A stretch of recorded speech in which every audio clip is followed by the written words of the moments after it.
Bonjour à tous, bienvenue dans le Flash Info du vendredi 3 octobre 2025.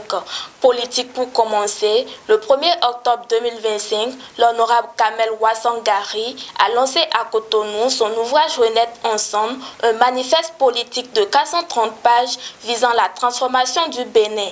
Préfacé par l'ancien ministre Sylvain Akende, le livre s'appuie sur une réflexion collective portée par les aspirations du peuple béninois.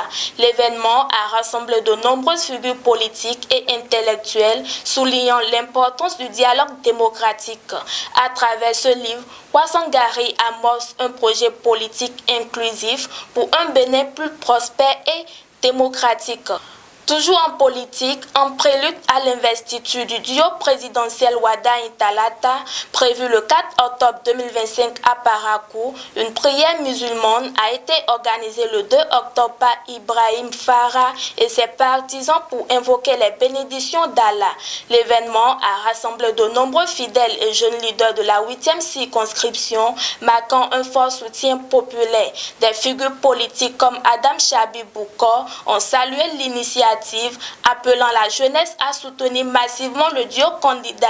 La cérémonie s'est conclue par un sacrifice rituel dans une ambiance de ferveur religieuse et d'engagement politique. À Parakou, le prix du litre d'essence de contrebande est passé brutalement de 500 à 800 francs CFA en moins de 24 heures. Cette hausse affecte gravement les transporteurs, les émigrants et les commerçants dont les activités dépendent du carburant. Elle provoque aussi une augmentation des coûts de transport et des prix des produits de première nécessité. Face à cette crise, les populations appellent les autorités locales à intervenir rapidement.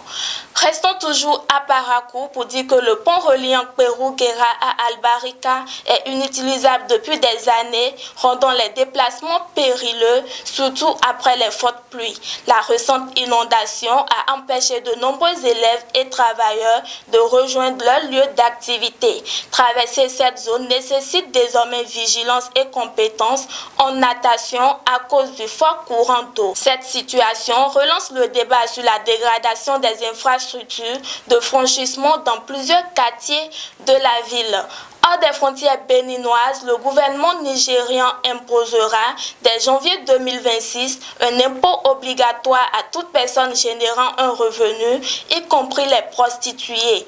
Tous devront s'enregistrer avec un numéro d'identification fiscale. Les autorités affirment que la source du revenu importe peu tant qu'un service ou bien est fourni. Cette mesure provoque des réactions indignées et un vif débat au sein de la population. C'est tout pour cette randonnée informative. Merci de nous avoir suivis. Bon week-end à tous. Abonnez-vous à la chaîne du Coin TV et cliquez sur la cloche de notification pour ne rater aucune vidéo.